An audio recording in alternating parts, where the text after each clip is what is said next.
श्री परशुराम के द्वारा क्षत्रिय संहार और विश्वामित्र जी की वंश की कथा।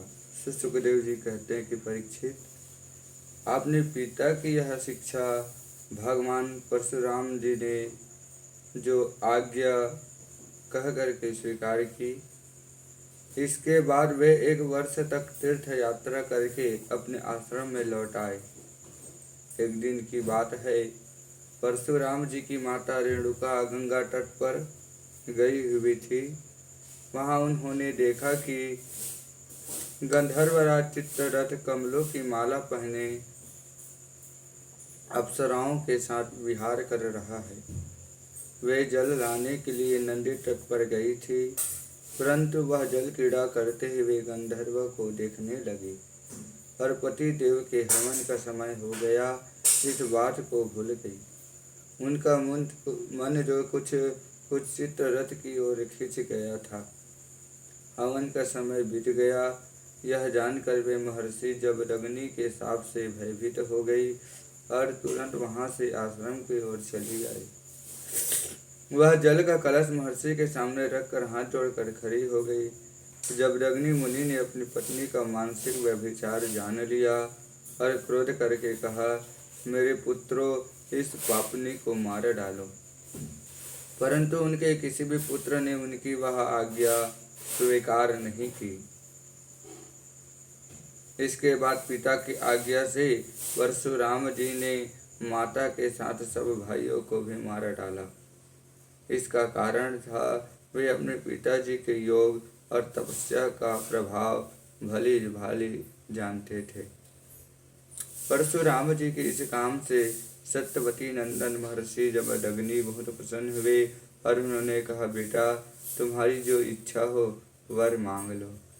परशुराम जी ने कहा, पिताजी, मेरी माता और सब भाई जीवित हो जाएं तथा उन्हें इस बात की याद ना रहे कि मैंने उन्हें मारा था। परशुराम जी की इस प्रकार कहते ही जैसे कोई सोकर उठे, सब के सब अनायास ही कुशल जो है उठ गए। परशुराम जी ने अपने पिता का तपोबल जानकर ही तो अपने सुहृदों का वध किया था। परीक्षित, शस्त्र बाहु अर्जुन के 2 लड़के परशुराम जी से हार कर भाग गए थे। उन्होंने अपने पिता के वध की याद निरंतर बनी रहती थी। कहीं एक क्षण के लिए भी उन्हें चैन नहीं मिलता था। एक दिन की बात है, परशुराम जी अपने भाइयों के साथ आश्रम से बाहर वन की ओर गए हुए थे। यह अवसर पाकर वैर साधने के लिए शस्त्र बाहु के लड़के वहां आ पहुंचे।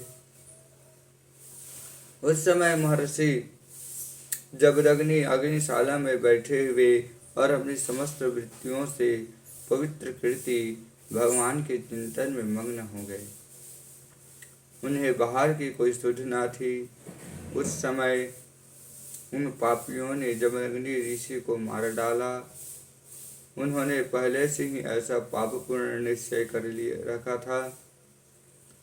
परशुराम जी की माता रेणुका का बड़ी दीनता से उनसे प्रार्थना कर रही थी, परंतु उन सबों ने उनकी एक न सुनी। वे बलपूर्वक माता रेणुका का बड़ी दीनता से उसे प्रार्थना कर रही थी, परंतु उन सबों ने उनकी एक न सुनी। वे बलपूर्वक महर्षि जमदग्नि का सिर काट कर ले गए।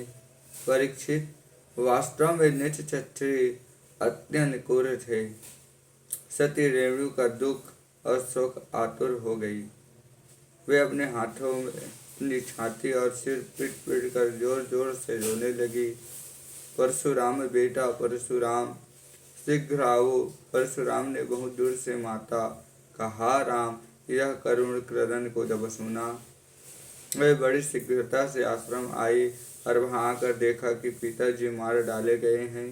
परीक्षित, उस समय परशुराम जी को बड़ा दुख हुआ, साथ ही क्रोध, असहिष्णुता, मानसिक पीड़ा और शोक के वेग से अत्यंत मोहित हो गए। पिताजी, आप तो बड़े महात्मा थे। पिताजी, आप तो धर्म के सच्चे पुजारी थे। आप हम लोगों को छोड़ करके स्वर्ग चले गए। इस प्रकार विलाप कर उन्होंने पिता का शरीर तो भाइयों को सौंप दिया और स्वयं हाथ में फरसा उठाकर क्षत्रियों का संहार कर डालने का निश्चय किया। परीक्षित, परशुराम जी महेश्मती नगरी में जाकर के सहस्त्रबाहु अर्जुन के पुत्रों के सिर से नगर के बीचों बीच एक बड़ा भारी पर्वत खड़ा कर दिया। उस नगर की शोभा तो उन ब्रह्मघाती क्षत्रियों के कारण ही नष्ट हो चुकी थी। उनके रक्त से एक बड़ी भयंकर नदी बह निकली, जिसे देखकर ब्राह्मण द्रोहियों का हृदय भय से कांप उठता था। भगवान ने देखा कि वर्तमान क्षत्रिय अत्याचारी हो गए हैं, इसलिए राजा ने उन्होंने अपने पिता के वध को निमित्त बनाकर 21 बार पृथ्वी को क्षत्रियहीन कर दिया और कुरुक्षेत्र के पंचक में ऐसे ऐसे 5 तालाब बना दिए जो रक्त के जल से भरे हुए थे। परशुराम जी ने अपने पिता का सिर लाकर उनके धड़ से जोड़ दिया और यज्ञों द्वारा सर्वदेवमय आत्मस्वरूप भगवान का यजन किया।